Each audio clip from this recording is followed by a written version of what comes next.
O treinamento desse tipo de arquitetura normalmente está associado a você coordenar os dois modelos. Então, como a gente viu, a função de perda está associada a você ter uma função do tipo minimax, onde você tenta maximizar uma parte da equação e minimizar a outra parte. Normalmente, o discriminador tenta minimizar o seu erro e o gerador tenta maximizar o erro do discriminador, né?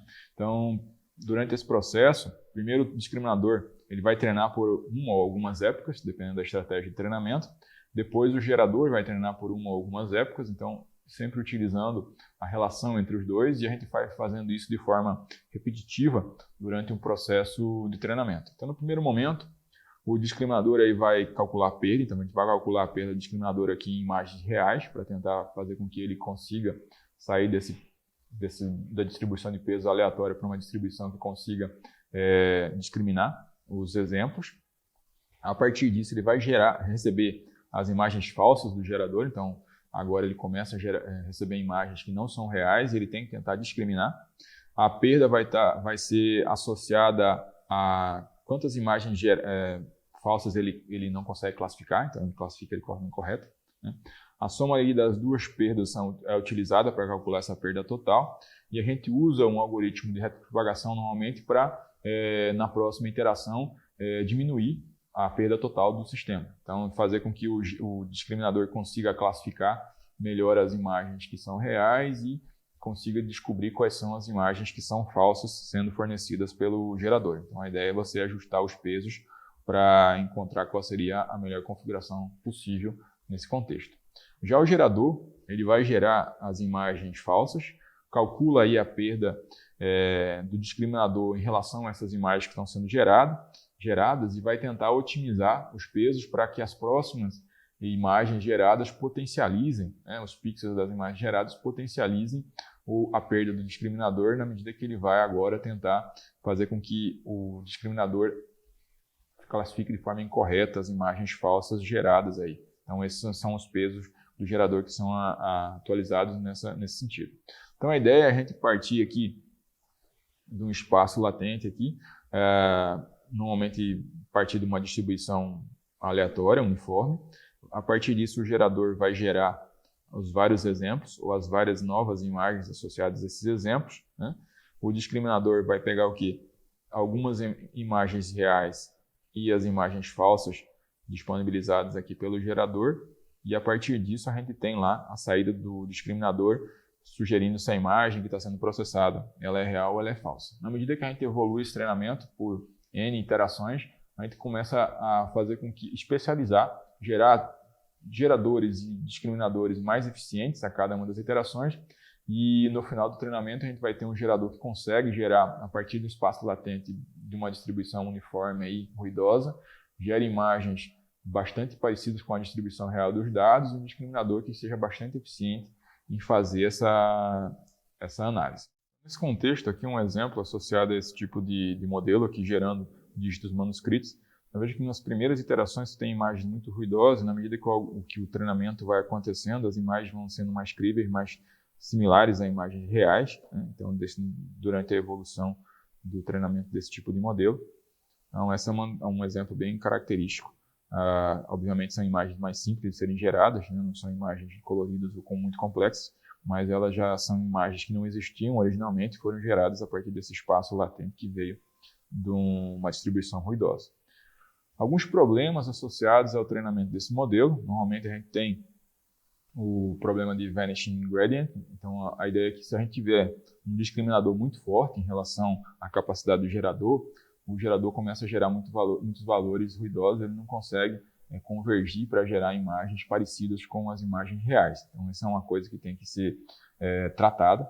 Uma outra característica associada a esse problema é, eventualmente, a gente conseguir que o gerador gere imagens parecidas com a distribuição original, mas não sejam exatamente iguais às imagens originais. Então, a gente quer uma diversidade associada a esses dados, né?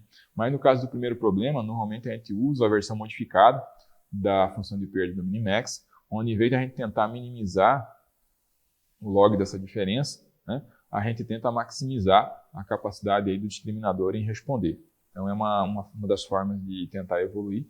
Outro problema associado é quando eventualmente a GAN vai falhar em convergir.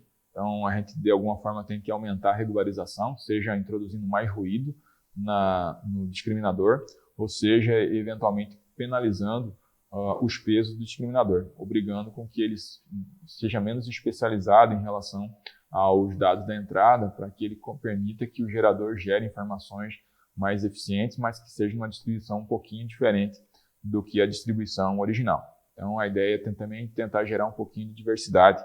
Então, eu não quero nem que o modelo não consiga gerar informação, então ele não consegue convergir para uma distribuição, mas eu também não quero que se especialize muito nessa distribuição, porque o que eu quero é imagens que estejam nessa distribuição, ou informações, né, que não precisa ser imagens, onde a gente consegue gerar dados de diferentes tipos de problemas a partir de arquiteturas GAN, mas que eu não quero que ele repita as imagens reais. Eu quero que gere imagens que são parecidas ou críveis do ponto de vista de representação, mas que não sejam exatamente iguais.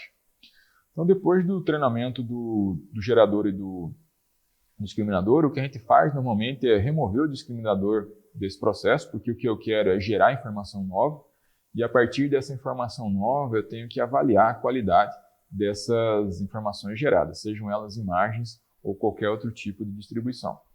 Não existe uma ferramenta muito eficaz para fazer isso, porque como elas são imagens novas, eu não consigo, por exemplo, utilizar uma função de perda baseada em distância para tentar avaliar a qualidade delas, porque não existe uma versão real ou um target associado a essas informações que são geradas. O que normalmente é feito se for um contexto de imagens, por exemplo, eu posso pedir para humanos avaliarem a qualidade das informações geradas e se elas estão na mesma distribuição, ou eu posso usar um outro classificador ou um outro discriminador para tentar avaliar quão próximo essas informações estão de uma distribuição real. Um dos conceitos muito usados é o conceito associado ao Score Inception, que a ideia é você treinar aqui uma arquitetura do tipo Inception, treinada sobre os dados reais ou sobre os dados originais, e a partir disso fazer com que ela classifique os exemplos gerados por um gerador do tipo GAN para poder avaliar quão bom está a geração desses dados ou quão boa está a distribuição que foi aprendida. Então, a ideia é que se o resultado desse modelo que foi treinado sobre os dados reais for muito parecido com o resultado que ele obtém usando imagens que foram geradas de forma automática, imagens que foram geradas de uma distribuição que foi aprendida, o desempenho desse gerador está muito bom e ele pode ser utilizado na prática. Existem N variações associadas aos modelos de GAN, então elas, apesar de terem sido propostas em 2014, até agora elas já tiveram uma quantidade muito grande de variações e sugestões. Existem, obviamente, algumas que se destacaram mais nesse contexto. Uma das arquiteturas bastante utilizadas e que tem resultados bem interessantes é a DCGAN, que é a Deep Convolutional Generative Artificial Networks.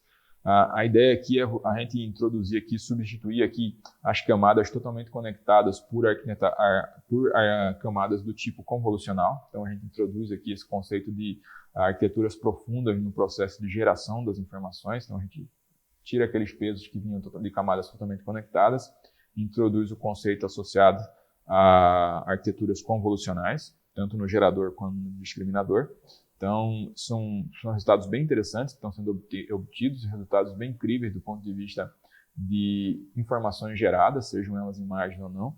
Aqui a gente tem um exemplo associado a esse tipo de arquitetura, né? Então, os vetores que são formados a partir das distribuições dos dados. Então, veja aqui alguns exemplos de saída em relação aos dados. Então, aqui você tem algumas imagens geradas com mulheres sorrindo, por exemplo, e aí você pega um vetor de informações geradas a partir de imagens que estão de mulheres que estão com a face neutra, né? E uma outra distribuição onde você tem um conjunto de faces que foram geradas a partir de homens que estão com uma face neutra. A partir disso você consegue pegar e fazer operações sobre esses vetores na medida que eles são gerados em um espaço que está muito próximo, informações que são parecidas estão muito próximas, informações que são diferentes estão em um espaço de distribuição espacial coordenado, você consegue fazer algumas operações de manipulação bem interessantes. Da mesma forma que a gente conseguia fazer com os encodings lá quando fazia processamento de linguagem natural. Então a ideia aqui é que nesse espaço aqui, se a gente pegar aqui a média desse vetor de representação aqui das mulheres sorrindo aqui para poder representar essa informação aqui dessa característica, subtrair aqui da média do vetor de mulheres com expressão neutra, você vai obter como você vai obter aqui e somar, desculpe, com o vetor de homens com expressão neutra, você vai obter como resposta aqui um conjunto de imagens que representam homens sorrindo, que elas não eram imagens geradas naquele contexto. Então você consegue remover aqui as características das mulheres, mas manter as características associadas ao que as mulheres estavam fazendo, que era sorrir. Um outro exemplo aqui, se eu pegar aqui os vetores associados a homens usando óculos e subtrair aqui do vetor de homens e somar aqui com o vetor de mulheres que não têm óculos, você obtém como saída um vetor de representação onde as mulheres estão com óculos. Então é um tipo de representação bem interessante do ponto de vista também espacial, porque as características que são próximas ficam bastante próximas nesse espaço de representação. Uma outra variante que também introduziu bastante avanços nesse contexto foi uma variante que é a CGAN, ou a Conditional GAN. A ideia da Conditional GAN era dar mais flexibilidade na hora de gerar informações a partir desse modelo. Então, na medida que eu tinha os modelos anteriores, eles geravam saídas de forma indiscriminada. A ideia da Conditional GAN é eu tentar explicitar para o modelo qual é a informação que eu quero que ele gere na hora que ele está gerando as informações novas. Então, o que eu consigo fazer agora é especificar o rótulo das informações que eu quero que sejam geradas a partir do espaço de representação. Então, nesse contexto, eu consigo arbitrar, por exemplo, uma rede que foi treinada com várias classes, qual é a classe que eu quero que ela gere nessa distribuição. Um outro modelo que também tem bastante eficiência é o conceito de eu conseguir empilhar essas GANs, no conceito associado a um modelo que é conhecido como Stack GAN, na ideia que cada uma das GANs aprendam diferentes níveis de granularidades em relação aos dados e eu possa ir refinando os conceitos associados a esse tipo de distribuição. Então, esse aqui é um exemplo de rotulação, então eu estou gerando textos a partir de imagens que foram sintetizadas, foram geradas de forma automática, aqui elas não existem de verdade, e a partir disso eu consigo focar nos pontos de que eu estou querendo gerar. Então, imagine que eu dou como entrada aqui a descrição, então eu dou como entrada a descrição da informação que eu quero gerar, e a partir disso eu tenho como saída uma imagem que representa aquela distribuição do texto de entrada. Então, é um outro tipo de característica bastante interessante, um outro tipo de mapeamento bastante evoluído do ponto de vista de possibilidades. Um outro exemplo bem característico é o conceito associado a Image-to-Image Translation. Então, eu, por exemplo, consigo, a partir de alguns traços na entrada, fazer com que um modelo, a partir de alguns traços na entrada, fazer com que um modelo gere informações novas, seguindo a tendência das informações de entrada. Então, eu quero, de alguma forma, introduzir características novas associadas a esses dados de mapeamento que eu estou oferecendo. Então, a gente vai ter até um exemplo desse que vocês vão poder fazer no computador de vocês a partir do site. A partir de 2007, as GANs começaram a ser muito estudadas, baseadas em suas grandes possibilidades. Então, você tem uma explosão muito grande de ferramentas ou de módulos para serem adicionados nesse tipo de modelo. E os resultados ficaram cada vez mais impressionantes. Então, aqui vocês têm alguns exemplos de um quarto, que é gerado a partir de uma descrição. E todas as imagens que estão aqui, elas não existem de verdade, elas são geradas de forma automática. Então, a partir disso, você verifica as potencialidades de aplicação comercial ou prática de pesquisa em relação a esse tipo de problema, então, desse tipo de técnica. Então, eu vejo aqui um outro exemplo, esse é um exemplo que a gente até viu em aulas anteriores, um vídeo que vocês viam lá, as imagens sendo geradas a partir de uma distribuição desse tipo de modelos. Você podia configurar as características das faces que estavam sendo construídas, tonalidade, raça, cor, várias das características que estavam sendo produzidas em relação àquele modelo, gerando informações cada vez mais críveis. O outro conceito também está associado à transferência de estilo, transferência de domínio. Então, a ideia é eu aprender as informações de um domínio e transferir para outro. Veja aqui que exemplo bem interessante. Então, eu tenho lá um domínio de uma imagem que tem alguns cavalos, eu quero transferir para um outro domínio, fazendo com que esses cavalos se pareçam com zebras, né? Então, veja que eu consigo trocar a raça desses animais nessa imagem aqui, somente utilizando esse tipo de modelo.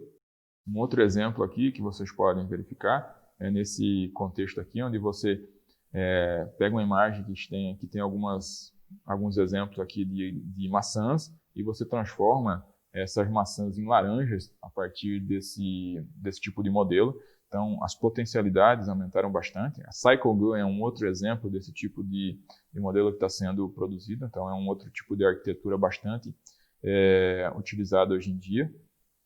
A gente já deu alguns exemplos associados à sintetização de imagens, na qual eu dou uma descrição e ele gera imagens a partir dessa descrição, né? Alguns outros modelos, como a Big Gun, veja a qualidade das imagens geradas a partir desse tipo de arquitetura, uma arquitetura bastante recente. Então, é outro tipo de modelo que vocês podem dar uma olhada. Só para dar uma ideia, veja a explosão do ponto de vista de modelos. Então, esse aqui é um exemplo dado por esse GitHub aqui, que faz um mapeamento aqui das várias modelos que estão sendo publicados. Então, veja aqui a grande quantidade de modelos que estão sendo publicados, vários tipos de arquitetura que vocês podem acompanhar. Vocês acessam lá, eles conseguem disponibilizar vários códigos associados a essas arquiteturas e as possibilidades de mapeamento que podem ser geradas. Então, como vocês viram, existem várias arquiteturas, a potencialidade desse tipo de aplicação é muito grande. Existem, eventualmente, problemas associados a como vai se usar esse tipo de tecnologia, mas existem várias possibilidades, seja para gerar informações novas para poder aprender distribuições, seja para poder treinar novos modelos, seja para aumentar ou diminuir a resolução de imagens. Então, tem potencialidades muito grandes que podem ser utilizadas em diferentes projetos. A gente vai dar uma olhada aqui em alguns exemplos práticos que vocês podem fazer aí no computador de vocês.